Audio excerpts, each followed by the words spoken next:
శివాయ విష్ణు రూపాయ శివారూపాయ విష్ణవే శివస్య హృదయం విష్ణు విష్ణోశ్చ హృదయగం శివ.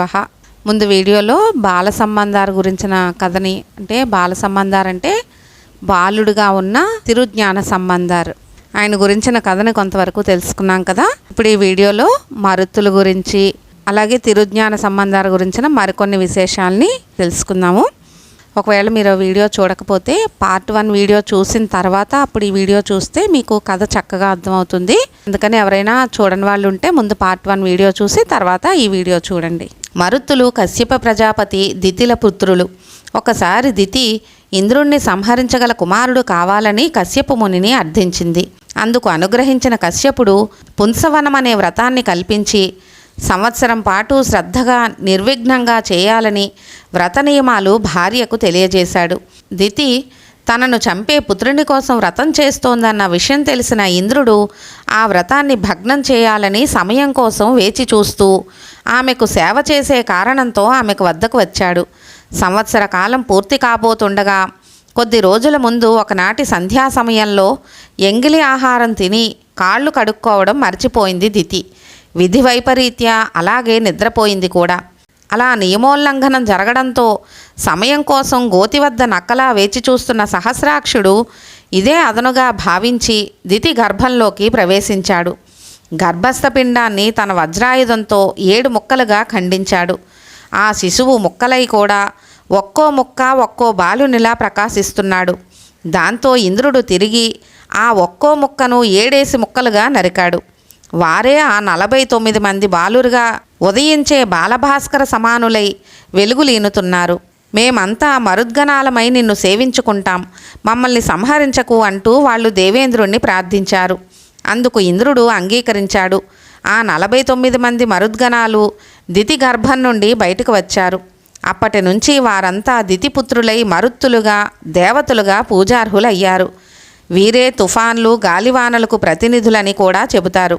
ఇంతకీ ఆ 49 మంది ఇరుగో వీరే: ఏకజ్యోతి, ద్విజ్యోతి, త్రిజ్యోతి, జ్యోతి, ఏకసక్రుడు, ద్విసక్రుడు, త్రిసక్రుడు, మహాబలుడు, ఇంద్రుడు, గత్యదృశ్యుడు, పతిసకృత్పతురుడు, మిత్రుడు, సంమితుడు, సుమితుడు, మహాబలుడు, ఋతజిత్తు, సత్యజిత్తు, సుషేనుడు, పేనజిత్తు, అంతిమిత్రుడు, ఆనమిత్రుడు, పురుమిత్రుడు, అపరాజితుడు, ఋతుడు, ఋతవాహుడు, ధర్త, ధరుణుడు, ధ్రువుడు, విధారణుడు, దేవదేవుడు, ఊదృక్షుడు, ఈదృక్షుడు, అదృక్షుడు, ప్రతిసుడు, ప్రసదృక్షుడు, సభరుడు, మహాయశస్కుడు, ధాత, దుర్గోధితి, భీముడు, అభియుక్తుడు, అపాత్తు, సహుడు, ఘుతి, గపువు, అనాయ్యుడు, వాసుడు, కాముడు, జయుడు, విరాట్టు.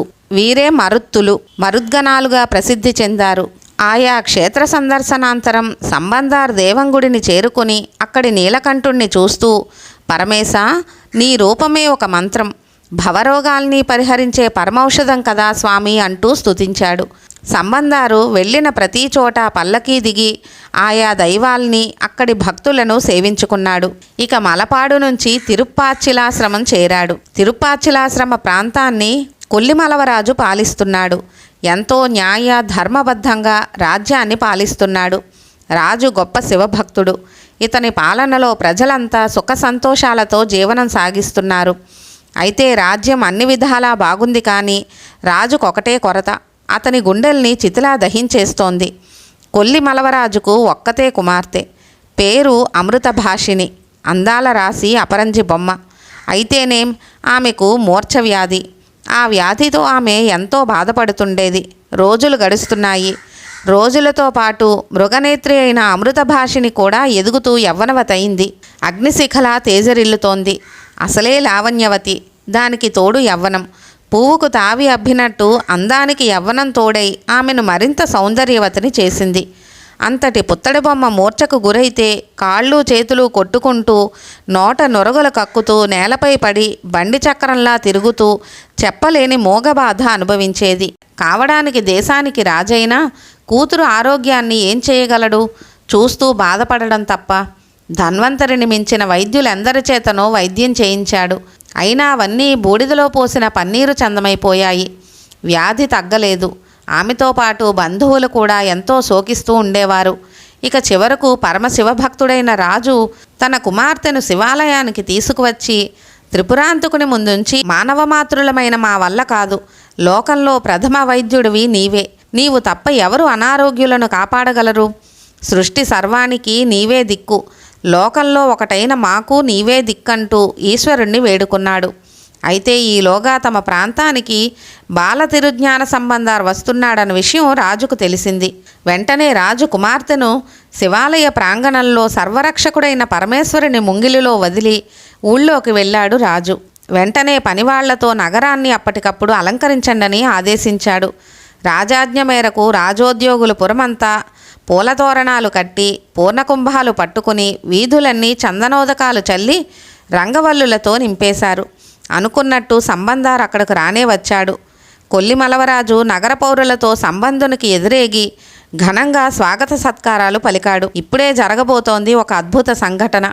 సంబంధార్ సిసలైన శివభక్తుడని జగద్విదితమయ్యే మరపురాని ఘటన.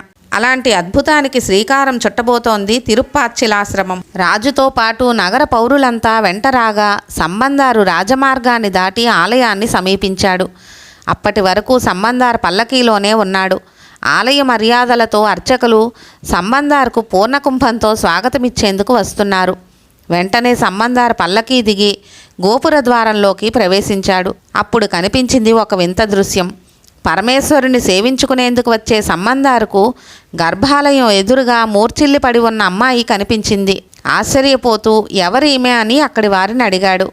అంత రాజు విచారవదనంతో సంబంధునకు నమస్కరించి, ఈమె నా కుమార్తె, వాతవ్యాధితో పడుతోంది, నివారణోపాయం తెలియక మూర్చిల్లిన ఆమెను సర్వరక్షకుడైన శివుని ముందు నేనే ఉంచానని చెప్పాడు. అప్పుడు సంబంధార్ కన్యామణిని చూసి తిరుపాచ్చిలాశ్రమేశ్వరునకు నమస్కరించి, చంద్రకళాధర, సోమశేఖర, గరళకంఠ, నీలకంఠర, లోకంలో తొలి వైద్యుడివి నువ్వు, నీ రక్షణలో ఉన్న బాలకు అనారోగ్యమా అంటూ తురనివలర్ తింగల్ అని ఆరంభించి చివరిగా కన్యకనిలా వ్యాధి పేరుతో బాధించడం న్యాయమా అనే భావన వచ్చే పత్తికంతో స్వామిని కీర్తించాడు. అంతే, పత్తికం పూర్తి అయ్యేసరికి గాఢ నిద్రపోతున్నట్టుగా ఉన్న బాలిక చివుక్కున లేచి తండ్రి భుజానికి ఆనుకుని నిలబడింది. అది చూసి రాజుతో సహా అక్కడి వారంతా ఆనందభరితులయ్యారు. ఆనాటి నుండి ఆమె జీవించినంతకాలం వ్యాధి ఆమెను బాధించలేదు. వెంటనే పుత్రికతో సహా రాజు సైతం సంబంధారు చరణారవిందాలకు సాష్టాంగ నమస్కారం చేశాడు. అనంతరం సంబంధారు భవరోగ వైద్యుడైన మృత్యుంజయునికి నమస్కరించి అక్కడ కొన్ని దినాలు ఉండిపోయాడు. అనంతరం అక్కడి నుండి అరటి తోటలకు వాసికాంచిన తిరుప్పైన్ కేలి కొంగు దేశం చేరుకున్నాడు. ఇక్కడి నుంచి గిరిజన ప్రాంతమైన యోంగోమలైకి వెళ్ళాడు. ఈ ప్రాంతాన్ని దేవతలు కూడా శ్లాఘిస్తారు. ఇక్కడి నుండి మహోన్నత ప్రాకారాలతో అలరారే సింకునూరుకు వచ్చి అక్కడి ఉమామహేశ్వరులను సేవించాడు. ఇక్కడ కొన్నాళ్లుండి ఇక్కడికి అతి సమీపంలోనున్న తిరుసన్నాని అమ్మవారిని దర్శించి వచ్చాడు. తిరుసన్నాని అంటే భవానీదేవి. అయితే సంబంధారు శంకునూరులో ఉన్న సమయంలో అక్కడ మునిపెన్నడూ ఎరుగని దుర్భిక్షం ఎదురైంది. దాంతో అక్కడి వారంతా తిండి గింజలు దొరక్క అల్లాడిపోతున్నారు. దీనికి తోడు అది శీతాకాలం కావడంతో చలి పులి పంజా విప్పి ప్రజల్ని గడగడలాడిస్తోంది. చెరువులో విరిసిన తామరపూలన్నీ మంచు దెబ్బకు కుచించుకుపోయాయి. మరకతంలో వజ్రం పొదిగినట్టు పచ్చ గడ్డి మోసుల చివళ్లపై మంచునీటి బొట్లు మంచు ముత్యాల్లా మెరుస్తున్నాయి. పరిసరాల చుట్టూ రక్షణగా నిలిచిన కొండలపై శుద్ధ శ్వేతవస్త్రం కప్పినట్టు ఆవరించింది మంచు దుప్పటి. శరీరం కొంకర్లు పోయేలా చల్లని గాలి వీస్తోంది. పచ్చని తోటలన్నీ కురుస్తున్న మంచు దెబ్బకు వడలిపోయాయి.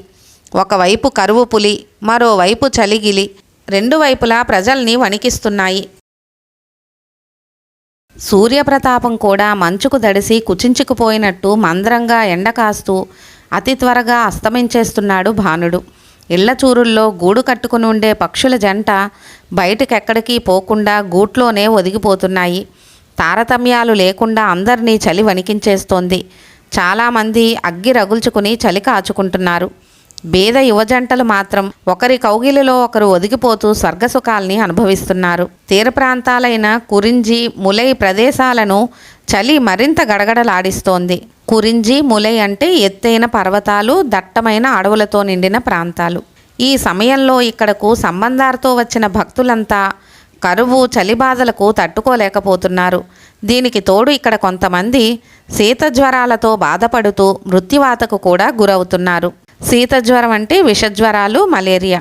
ఈ పరిస్థితి తీవ్రతను సంబంధాలకు తెలియజేశారు. దాంతో సంబంధుడు గరళకంఠ, నీలకంధర, హలాహలాన్నే గలంలో ఉంచుకున్న నీకు ఈ విషజ్వరాలు ఒక లెక్కలోనివా? నీవు తలుచుకుంటే ఎలాంటి అనారోగ్యమైనా ఇట్టే నయమైపోతుంది కదా. ఇలా ఎందుకు మమ్మల్ని ఉపేక్షిస్తున్నావు?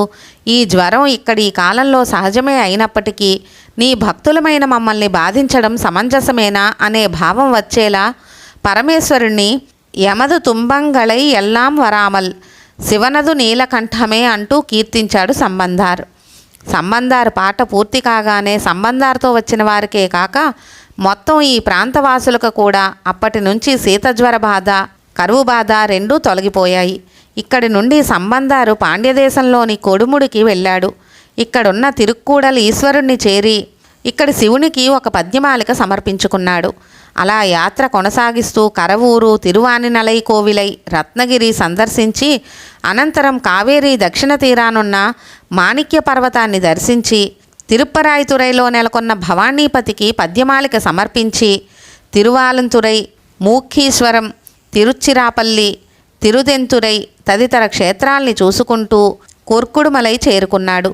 ఇక్కడ కొన్ని రోజులుండి ఉరయూరు, తిరుచిరాపల్లి క్షేత్రాల్ని దర్శించి అత్యంత పుణ్యక్షేత్రమైన తిరువనైకావల్ చేరుకున్నాడు. తిరువనైకావల్ అంటే జంబుకేశ్వరం. పంచభూత క్షేత్రాల్లో జంబుకేశ్వరం రెండోది. జంబుకేశ్వరం పవిత్ర కావేరీ నది ఒడ్డున నెలకొంది. ఇక్కడి వారంతా కావేరిని పొన్ని అని పిలుచుకుంటారు.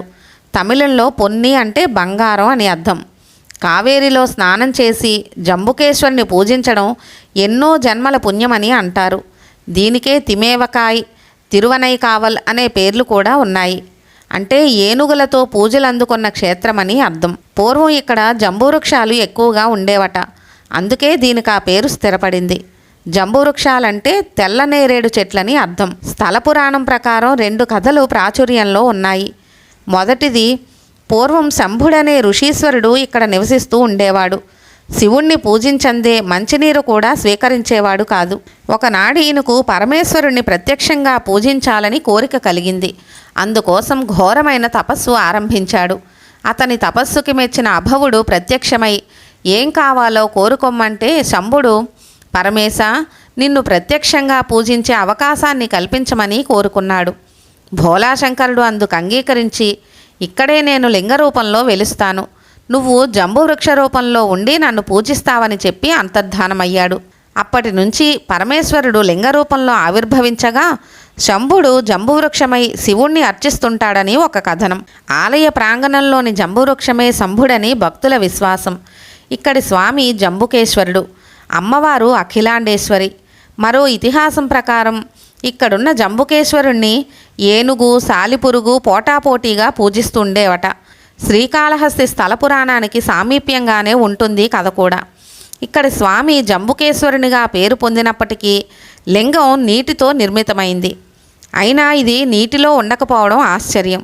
అయితే పానవట్టం నుండి మాత్రం ప్రతినిత్యం నీరు ఊరుతూ ఉండడం ఇక్కడి ప్రత్యేకత. ఈ విషయం భక్తులకు చూపించేందుకు లింగం పానవట్టంపై అర్చక స్వాములు ఒక వస్త్రం కప్పి ఉంచుతారు. కొంతసేపటికి దాన్ని తీసి వస్త్రాన్ని పిండుతారు. పిండిన వస్త్రం నుండి నీరు రావడాన్ని మనం కళ్ళారా చూడొచ్చు. తానున్నానని ఈ సంఘటన ద్వారా స్వామి చెప్పకనే చెబుతున్నట్టు ఉంటుంది. గర్భగుడిలో గవాక్షానికి నవద్వార గవాక్షం అని పేరు. గర్భాలయంలో ఉన్న జంబుకేశ్వరుణ్ణి అప్పులింగేశ్వరుడు, నీర్ తిరల్నాథర్ అని కూడా పిలుస్తారు. సంబంధారు ఇక్కడ జంబువృక్షం కింద నెలకొన్న ఐరావతంతో పూజలు అందుకున్న కోచ్చంగచోళుని ఇష్టదైవమైన జంబుకేశ్వరునిపై వివిధ రీతుల్లో కీర్తించాడు. ఇక్కడి నుండి ఎరుంబయూరు క్షేత్ర దర్శనం చేసి నెడుంగలం చేరుకున్నాడు. ఇక్కడి నెడుంగలేశ్వరుణ్ణి చూసి పరవశుడైపోయాడు. ఎన్నాళ్ల నుంచో వేచి ఉన్నట్టు, తపించినవాడు దర్శించినట్టు స్వామిని కళ్ళారా చూసి నిన్ను నమ్ముకున్న వారి కష్టాల్ని తొలగించి కాపాడమని అర్థించాడు. తరువాత తివారవాలం, పొలిహిల్, పున్నుర్తి, తిరుక్కొండియూరు, సోత్రుత్తురై, వేధికుడి, వెన్నిప్వత్తి, చక్కెర, చక్కెర తదితర క్షేత్రాలకు వెళ్ళి అక్కడి ఈశ్వరుణ్ణి వివిధ కీర్తనలతో గానం చేసి సేవించుకున్నాడు. చక్కెర క్షేత్రం అంటే వీరభద్రుడు దక్షయజ్ఞాన్ని ధ్వంసం చేసి ఎముకల్ని కంఠహారంగా వేసుకున్న స్థలం. అతను పాడే ప్రతి కీర్తన ఒక్కో వేదనాదంలా అనిపించేది.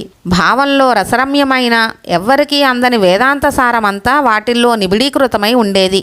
ఇక్కడి నుండి పుల్లముంగై, సేలైరు, తిరునల్లూరు వెళ్ళాడు. పుల్లముంగై అంటే అలంతూరు క్షేత్రం, సేలైరు అంటే పొలంతురై క్షేత్రం. సంబంధారు ఎన్ని పుణ్యక్షేత్రాలు తిరుగుతున్నప్పటికీ అవన్నీ శివప్రసాదితమైన ముత్యాల పల్లకి ఎక్కి ఛత్రపు ఛాయలోనే ప్రయాణం చేస్తున్నాడు.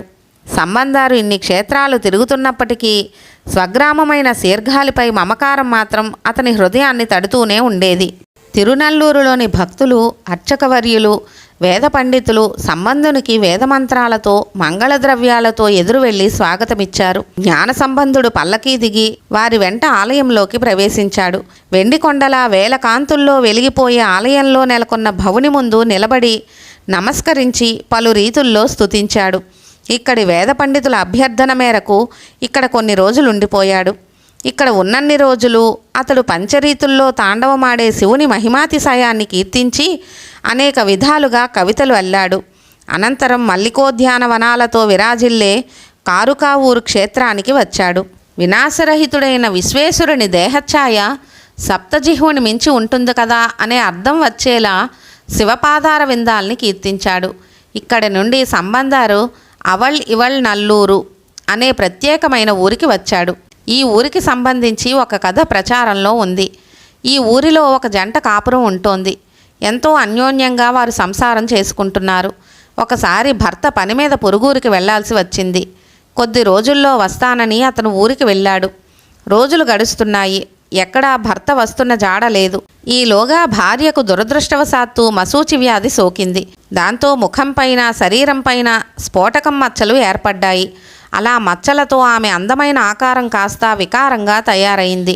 చెల్లెలి ఆరోగ్యం బాగాలేదని తెలిసి ఆమె అక్క ఇక్కడకు వచ్చి ఆమెకు సాయంగా ఉంది. ఇంతలో ఊరెళ్ళిన భర్త చాలా రోజుల తర్వాత ఇంటికి వచ్చాడు. భర్త రాగానే మసూచి మచ్చలతో నిండిన ఈమె నా భార్య కాదని, ఈమెతో ఉన్న ఈమె అక్కే నా భార్య అని వాదించడం మొదలుపెట్టాడు. ఊళ్ళో వాళ్ళు ఎంత చెప్పినా వినకుండా తన పట్టుపైనే ఉన్నాడా మొండి భర్త. దాంతో భార్య దిక్కుతోచక భర్తను ఎలా ఒప్పించాలో తెలియక పరమేశ్వరుణ్ణే శరణు వేడింది. పరమేశ్వర, నా భర్త అందవికారినంటూ నన్ను కాదని వాదిస్తున్నాడు. నిజమేమిటో నీకు తెలుసు. కాబట్టి నా శీలాన్ని నిరూపించి నా భర్త నన్ను అంగీకరించేలా చెయ్యమంటూ చేతులు చాచి వేడుకుంది. కరుణించిన పరమేశ్వరుడు ఆ పిడివాదకునికి పూర్వపు భార్య గుర్తులు తెలియజెప్పి ఈమెని అసలైన భార్య అంటూ ప్రకటించాడు మహాదేవుడు. ఇంత న్యాయం చెప్పి భార్యాభర్తలను కలిపిన అర్ధనారీశ్వరుణ్ణి తన ఆత్మబంధువుగా భావించి సంబంధారు తాని మరియు ఎందయారంటూ కీర్తించాడు. అప్పటి నుంచి ఈ ఊరికి ఇదే పేరు స్థిరపడిపోయింది. ఇక్కడి నుండి సంబంధారు తిరిగి తిరునల్లూరు వెడుతూ మధ్యలో తిరుప్పరితి, నన్నియమం, తిరుప్పువనూరు, ఆవూరు అంటే పశుపతీశ్వరాలయం క్షేత్ర దర్శనం చేసుకుంటూ తిరునల్లూరు చేరుకుని తిరునల్లీశ్వరుని మరోసారి కనులారా దర్శించుకున్నాడు. తరువాత సంబంధారు కావేరీ నది పరివృతమైన తిరువాలంచులి వెళ్ళాడు. ఇక్కడి భక్తులంతా ఈ తమిళ కవికి ఘనస్వాగతం పలికారు. తెల్లని మేఘాలు చంద్రుణ్ణి మూసినట్టు విభూతిదారులంతా సంబంధుణ్ణి చుట్టుముట్టారు. వారందరితో శివాలయంలోకి వెళ్ళి చిత్తశుద్ధితో లోకేశ్వరుని పాదపద్మాల్ని వర్ణిస్తూ ఒక పత్తికాన్ని గానం చేశాడు. ఇక్కడి భక్తులతో కొద్ది రోజులు గడిపి ఇక్కడి నీలకంఠేశ్వరుని సేవించుకుంటూ ఉన్నాడు. రోజులు గడుస్తున్నాయి. మంచు ముక్కలా కాలం కరిగిపోతోంది. చలికాలం గడిచింది. మండే ఎండాకాలం ఆగమించింది. ఈ సమయంలో కమలబాంధవుడు మకర రాశిలోకి ప్రవేశించాడు. సప్తసాగరాలు సప్తాసుని కిరణ ప్రభావానికి ఇంకిపోతాయా అనిపిస్తోంది. ఖర్వాటుల శిరస్సుల్ని, ఖర్వాటులు అంటే బట్టతలవారు, ఖర్వాటుల శిరస్సుల్ని ప్రచండుడు తన ప్రతాపజ్వాలలతో పరిపాలిస్తున్నాడు. ప్రజలంతా గ్రీష్మతాపాన్ని తట్టుకోలేక చల్లని మలయమారుతాన్ని, సుగంధి చందనద్రవాన్ని, వాసనావాసిత శీతలోదకాన్ని, ముక్తాహారాలను కోరుకుంటున్నారు. చల్లని పానీయాలపై ఇష్టాన్ని చూపిస్తున్నారు. మూగజీవాలు సైతం దప్పికతో ఎండమావుల్ని చూసి నీరుగా భ్రమించి అటువైపుగా పరుగులు తీస్తున్నాయి. నిరంతరం నీటి బిందువుల కోసం ఎదురు చూసే చాతక పక్షులు నీరు కరువైపోవడంతో ఎక్కడ నీటి చుక్క లభ్యమవుతుందా అని వెతుకులాట ఆరంభించాయి. పక్షి సమూహాలు తీవ్రమైన ఉష్ణాన్ని భరించలేక రెక్కలల్లార్చుకుంటూ శీతల ఛాయల కోసం వెతుకుతున్నాయి. ఉన్నవారు భవనాలపై చంద్రశాలలను, చల్లని నీడనిచ్చే ఉద్యానవనాలను ఏర్పాటు చేసుకుంటున్నారు. మరికొంతమంది చల్లదనం కోసం నీటి సరస్సుల వద్దకు వెళ్ళి అక్కడే ప్రొద్దు గడుపుతున్నారు. సూర్యవేడిమి అధికం కావడంతో నెమళ్ళు నాట్యం చేయడమే మర్చిపోయాయి. తుమ్మెదల రొద వినిపించడం లేదు. కోకిలమ్మలు లేతవగరు చివుళ్లను మెక్కి చేదుగా కూస్తున్నాయి. పావురాలు తమ గూళ్లను వీడి బయటకు వచ్చేందుకు భయపడుతున్నాయి.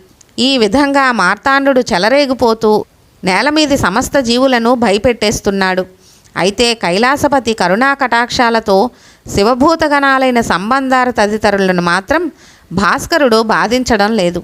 పైగా తామీ ఎండాకాలంలో మరింత చల్లగా హాయిగా ఉన్నామని తెలియజేశారు. వారి మాటలు విని జనులంతా ఆశ్చర్యచకితులయ్యారు.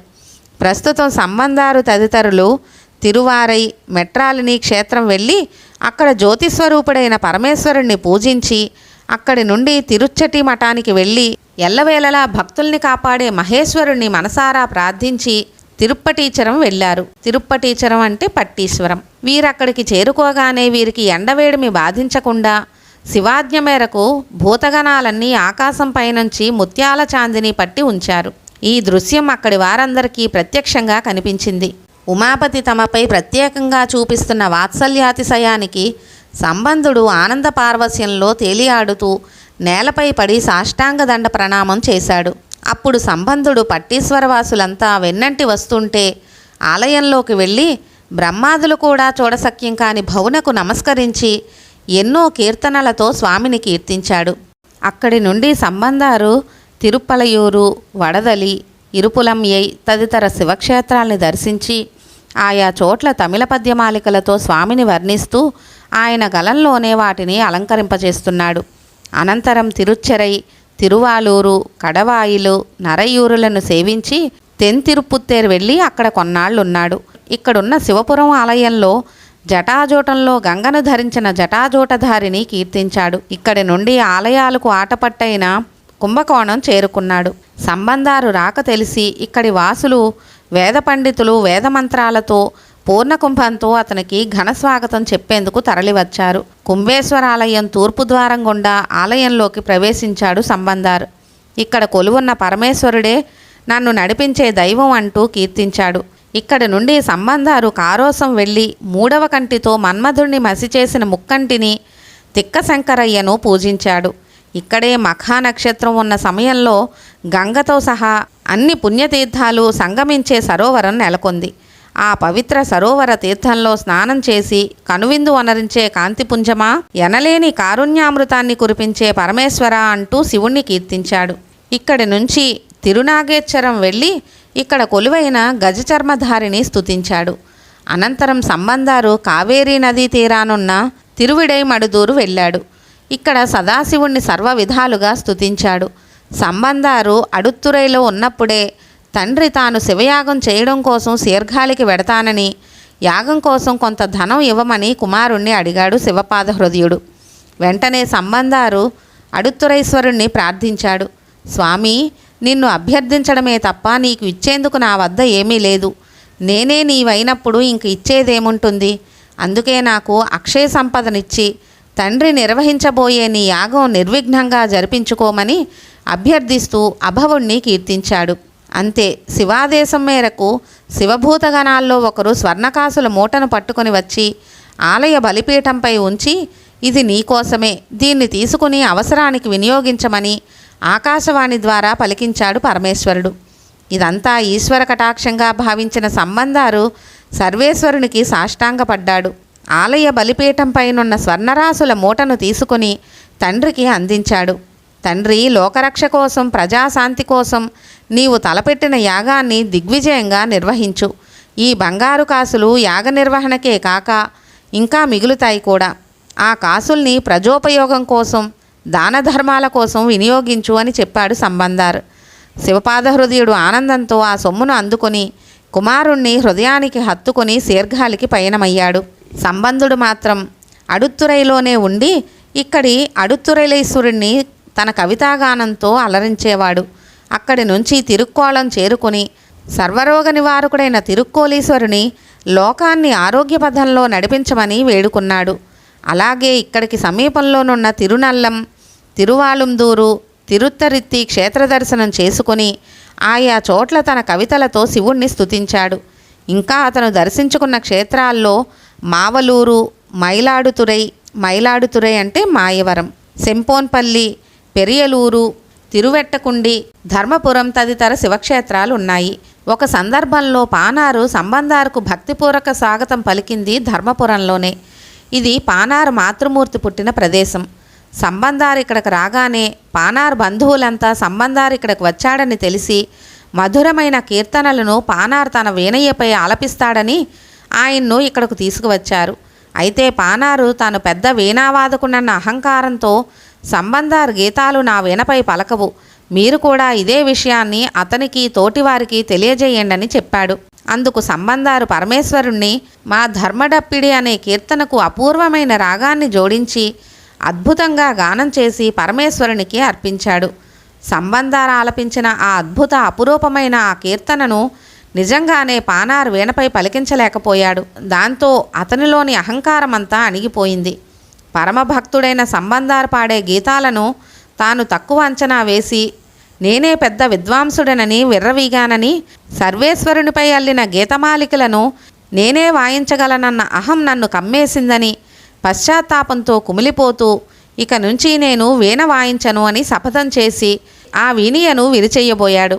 వెంటనే సంబందారు పానారును ఓదారుస్తూ, అయ్యా, తమరు సంగీతంలో తిరుగులేని విద్వాంసులే, అయితే అసలు సంగీత స్రష్ట అక్షరకర్త అయిన సర్వేశ్వరుని ముందు మనమంతా మోగవారితో సమానమే. అందులోనూ దైవదత్తమైన కీర్తనలను సాధారణ వాయిద్యాలు అందుకోలేవు. అందుకే భక్తి తన్మయత్వంలో నేను ఆలపించిన నా గీతాన్ని వాయించలేకపోయారు. కాబట్టి మీరు ఇంతకు ముందు మాదిరే మీకు సాధ్యమైన గీతాలను మాత్రమే మీ వీణపై వాయించుకుంటూ ఉండండి. మీ వీణ పాడు చేయడం పరమేశ్వరునికి ఇష్టం ఉండదు.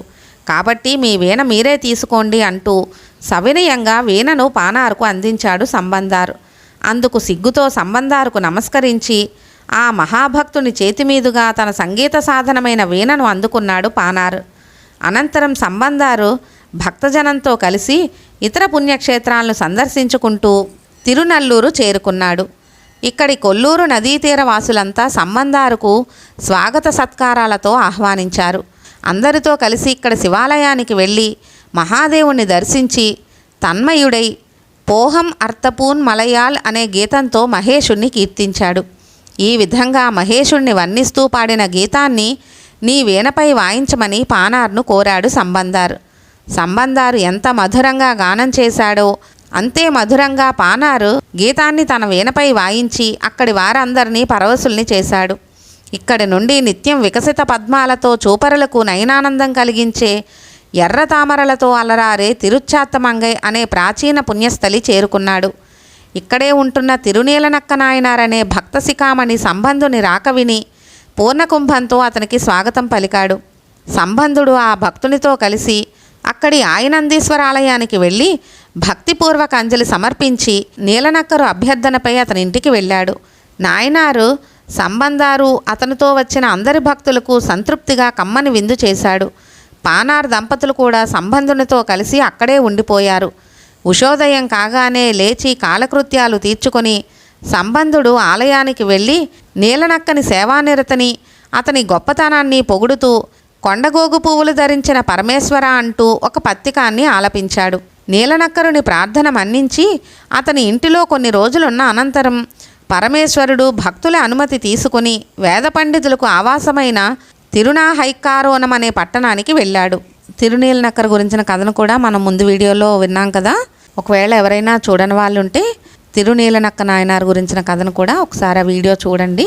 అక్కడ నెలకొన్న ఈశ్వరుని దర్శించి అక్కడి నుండి సముద్రయానం ద్వారా నాగపట్టణాన్ని చేరుకున్నాడు.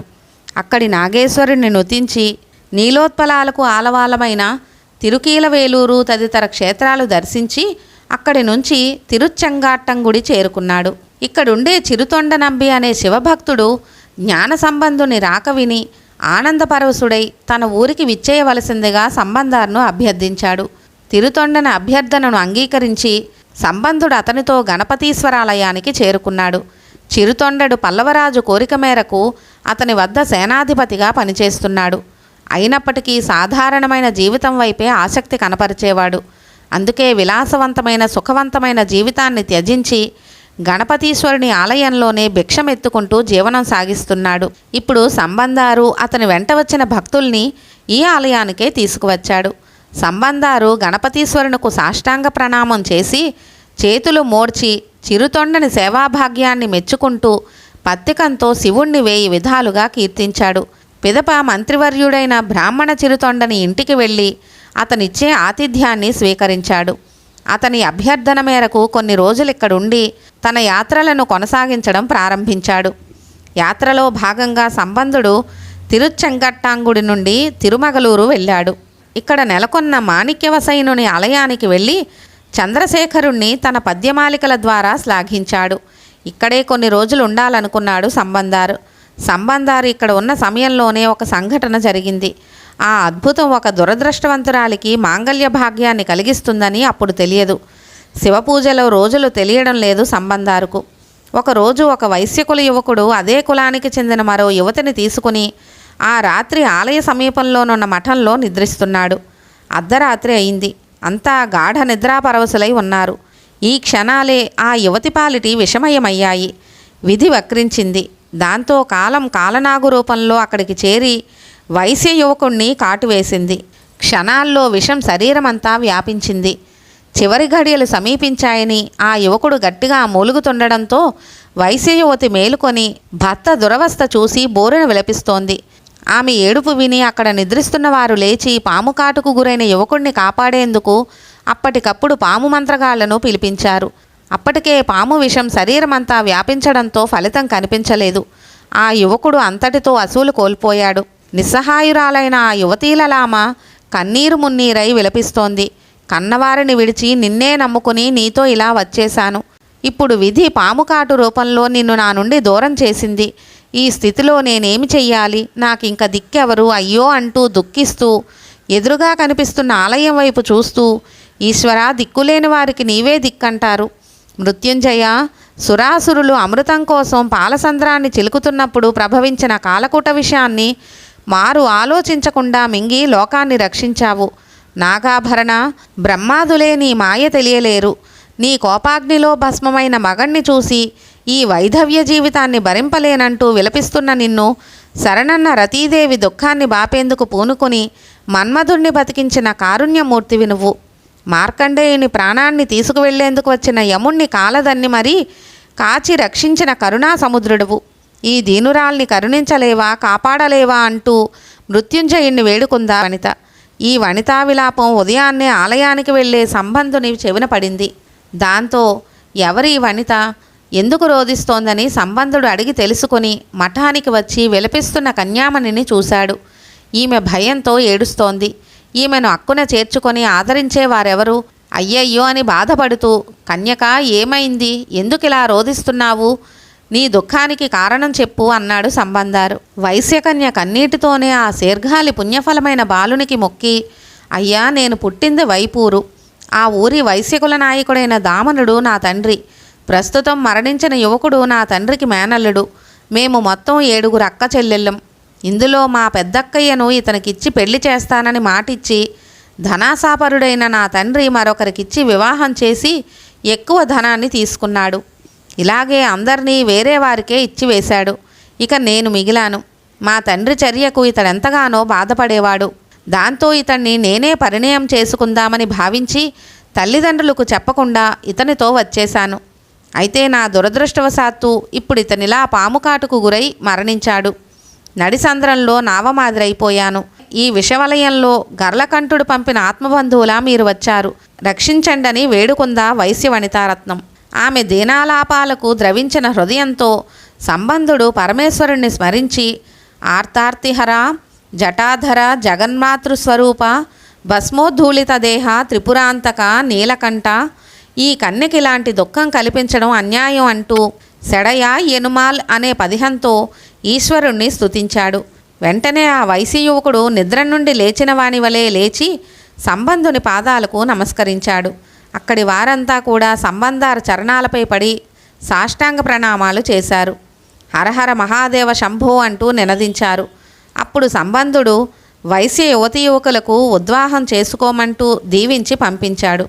ఉద్వాహం అంటే కళ్యాణం. అనంతరం చిరుతొండనితో కలిసి ఆలయానికి వెళ్ళి మహేశ్వరుణ్ణి కీర్తించి చిరుతొండడిని అక్కడి నుండి వెళ్ళిపోమ్మని ఆదేశించి సంబంధారు శివక్షేత్రయాత్రను కొనసాగిస్తూ తిరుమురుగలూరును సమీపించాడు. సంబంధుడు ఇక్కడ ఉండగానే చిరుతొండడు సంబంధుని ఒక్కసారి తిరిగి తిరుచెంగట్టాంగుడికి రమ్మని పునరాహ్వానించాడు.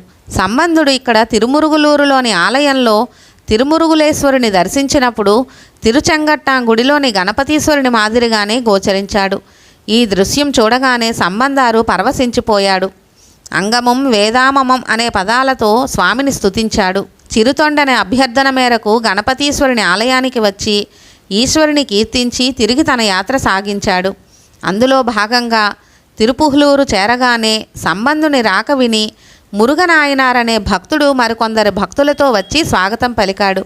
వారితో కలిసి ఇక్కడి శివాలయం వెళ్ళి పుహలూరు పుణ్యాత్మ అంటూ పత్తికాన్ని పాడాడు. అనంతరం మురుగనాయనారు ప్రార్థన లాలించి అతని మఠంలో కొన్ని రోజులుండిపోయాడు సంబంధారు. ఈ సమయంలోనే మురుగనాయనారు సేవానిరతిని కొనియాడుతూ పద్యాలు చెప్పాడు. సంబంధుడు పుహలూరిలో ఉన్న కాలంలో వాగీశుడు తిరువారూరు వల్మీకనాథుడిని సేవించి తిరుపుహలూరులోని వర్ధమానేశ్వరుణ్ణి సేవించేందుకు బయలుదేరాడు. ఈ శుభవార్త విన్న సంబంధుడు తోటి భక్తులతో కలిసి అతనికి ఎదురు వెళ్ళాడు. ఇద్దరు శివభక్తులు ప్రేమాతిశయంతో చేతులు కలుపుకున్నారు. వారి మనసులు మౌనంగా ఎన్నో భక్తి ఊసులాడుకున్నాయి. సౌహార్ద్రతతో ఒకరి క్షేమాన్ని ఒకరు అడిగి తెలుసుకున్నారు. అంత సంబంధుడు, అప్పా, నిన్నిక్కడ చూచే భాగ్యం కలిగింది. నీవు తిరువారూరులో ఈశ్వర సేవను ఎలా చేశావు అని వినమ్రంగా అడిగాడు. అందుకు అప్పారు తన స్వీయ కవితాధారతో అక్కడ జరిగిన ఆర్ద్రోత్సవాన్ని కళ్ళకు కట్టినట్టు వర్ణించాడు. అది విన్నంతనే, అప్పా, నాకు అక్కడికి వెళ్ళాలని కోరిక కలుగుతోంది. నేనక్కడి శివుణ్ణి సేవించి వస్తానంటూ వెంటనే అక్కడి నుంచి తిరువారూరుకు బయలుదేరాడు సంబంధారు. వాగీశుడు సంబంధుణ్ణి ఎంతో మర్యాదపూర్వకంగా వీడ్కోలు చెప్పి ఇక్కడే పుహలూరు వర్ధమానేశ్వరుణ్ణి సేవించుకుంటూ ఉండిపోయాడు. ఇక సంబంధుడు పూలు పళ్ళు గల పచ్చని తరువుల మార్గం గుండా పయనిస్తూ తిరువేర్కుడి వీరస్థలం వెళ్ళి అక్కడ ఈశునికి మొక్కి పద్యమాలకు అర్పించి అక్కడి నుండి పనస మామిడి తోటలను చూసుకుంటూ తిరువారూరి స్వామిని చేరుకుంటామని తీయగా పాడుకుంటూ తిరువారూరు సమీపించాడు. సూర్యమండలాన్ని అంటుకునే విధంలా ఉన్న పతాకాలతో విలసిల్లే ఆ స్వర్ణపురిని తిలకించి తనువు మరచి ఆసువుగా కవితలెల్లాడు సంబంధారు. నగర సరిహద్దు చేరగానే ముత్యాల పల్లకి దిగి దోసిలి నిండా పూలు తీసుకుని ఆ పవిత్ర భూమికి నమస్కరిస్తూ నేలపై చల్లాడు. మనసు నిర్మలమైన అంటూ పదిహాన్ని పాడి సాగిలపడ్డాడు. సంబంధారు వస్తున్నాడన్న విషయం తెలిసి తిరువారూరు పౌరులు నగరాన్ని అలంకరించారు. వీధులందు పునుగు కస్తూరి కల్లాపు చల్లారు. వెదజల్లిన పుష్పమకరందంతో నేలపై బురద పేరుకోవడంతో పుష్పాల్లోని పుప్పొడి ఆ వీధంతా వ్యాపించింది. ఇళ్లపై పతాకాలు ఎగురుతున్నాయి. సాయం సంధ్యవేళ రత్నదీపికలు నీలమణి కాంతులతో కూడి పూల పందిళ్లపై పడి కపిలవర్ణంలో మెరుస్తున్నాయి. మంగళవాద్యధ్వనులు మేఘగర్జనల్ని ధిక్కరిస్తున్నాయి. ఇలా నగరమంతా అలంకరించి భక్తులందరూ సంబంధునికి మొక్కుతూ స్వాగతం పలికారు. సంబంధుడు కూడా వారికి మొక్కుతూ సుందరేశ కాలాంతక సర్వవ్యాపి అని పాడుతూ నగర ప్రవేశం చేశాడు. నగరంలోని ముత్తైదువులు సంబంధునిపై పూలు పేలాలు చల్లి మంగళహారతులు ఇచ్చారు. వీరి స్వాగతాన్ని అందుకుని సంబంధుడు ఆలయానికి వెళ్ళి అక్కడి వల్మీకనాథునికి నమస్కరించి రాగసుధారసం వెల్లివిరిసేలా దేవదేవుణ్ణి కీర్తించాడు. ఇక్కడ ఒక మఠంలో సంబంధారు విడిది చేసి ఇక్కడే కొన్నాళ్ళు ఉండిపోయాడు. ఇక్కడికి దగ్గరలోనున్న కోయలిలి పనయూరు తదితర క్షేత్రాల్ని సందర్శించి ఆయా దైవాలను తనదైన శైలిలో కీర్తించేవాడు. ఒకనాడు శ్రీవిభూతే నీకు అలంకారం అనే పత్తికాన్ని పాడి పరమేశ్వరుణ్ణి పరవశింపజేసి ఇక్కడి నుంచి స్వామి అనుమతి తీసుకుని బయలుదేరి తీరుస్పవయూరును సేవించి పుహలూరుకు పయనమయ్యాడు. తమను ధన్యుల్ని చేసే సంబంధుడు వస్తున్నాడంటూ వాగీశుడు మురగనాయనారు తదితర భక్తులు వెంటరాగా ఎదురు వెళ్ళాడు. సంబంధుడు భక్తులతో కలిసి మురగనాయనారు మఠంలో బస చేశాడు. నీలనక్కనాయనారు చిరుతొండడు పుహలూరు వచ్చి సంబంధునితో శివసేవా మహిమల గురించి చర్చించుకుంటూ అతని దివ్య బోధల్ని ఆకలింపు చేసుకుంటూ ఆనందిస్తున్నారు.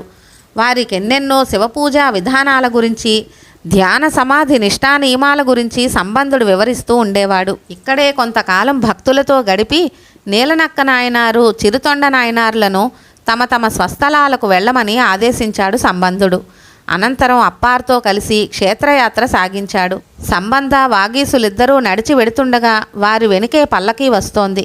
అలా కొంత దూరం వెళ్ళిన తరువాత వాగీసుడు శివానుగ్రహ పల్లకీని ఎక్కకుండా నడిచి రావడం సమంజసం కాదని చెప్పాడు. అందుకు సంబంధుడు, చంద్రకళాధరుని ఆజ్ఞ ఇదే అయితే అలాగే, అయితే శివభక్తులు ఎక్కడ ఉంటే అక్కడికి నేను చేరుకుంటాను, వారెలా చెబితే అలా నడుచుకుంటానంటూ పల్లకీ ఎక్కాడు. వాగీసుడు నవ్వుతూ సరే అలానే చేయండంటూ పలికి సంబంధునితో కలిసి తిరువంబర్ చేరుకున్నారు.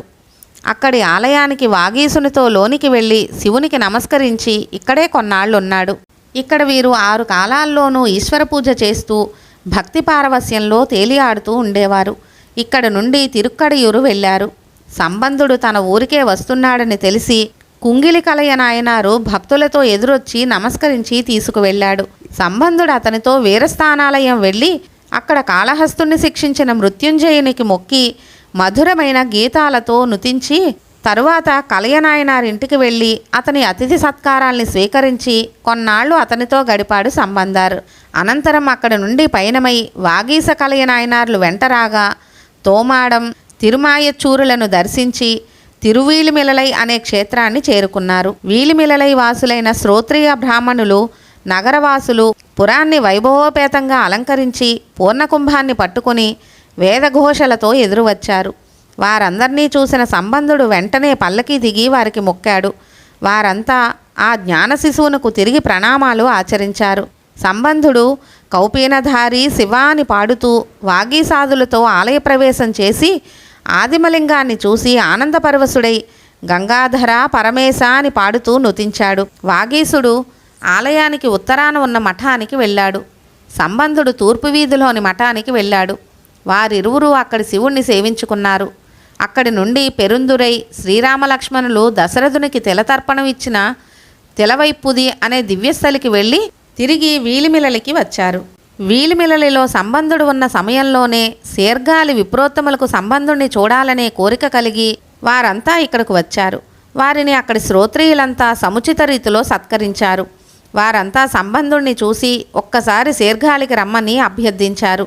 వారి మాటలకు సంబంధుడు అంగీకరించి మీ మాటలు బాగున్నాయి, రేపు ఇక్కడి శివుని అనుమతి పొంది వెడదామని చెప్పాడు. ఆ రాత్రి వీరంతా వీలిమిలల విప్రోత్తముల ఇంటిలో విందు చేశారు. ఇక్కడో విచిత్రం జరిగింది. ఆనాటి రాత్రి సంబంధుడు పడుకుని ఉండగా కలలో శీర్ఘాలి దైవమైన తోనియప్పరు దర్శనమిచ్చి నీవు ఇక్కడే ఉండి ఆలయ విమానంపై నా రూపాన్ని దర్శించి పూజించుకో అని ఆదేశించాడు. తెల్లవారగానే సంబంధార ఆలయానికి వెళ్ళి దేవ విమానం వద్ద తోనియప్పర్ను దర్శించి అక్కడి రూపం ఇక్కడ కనిపించడం అంతా నీ లీలా వైభవమే అంటూ పాడి ఆలయం వెలుపలికి వచ్చి శీర్ఘాలి వాసులతో అయ్యలారా, బ్రహ్మపురీశ్వరుడు ఉమాసహితుడై నాకు ప్రత్యక్షమై ఆయన తత్వాన్ని తెలియజేశాడు.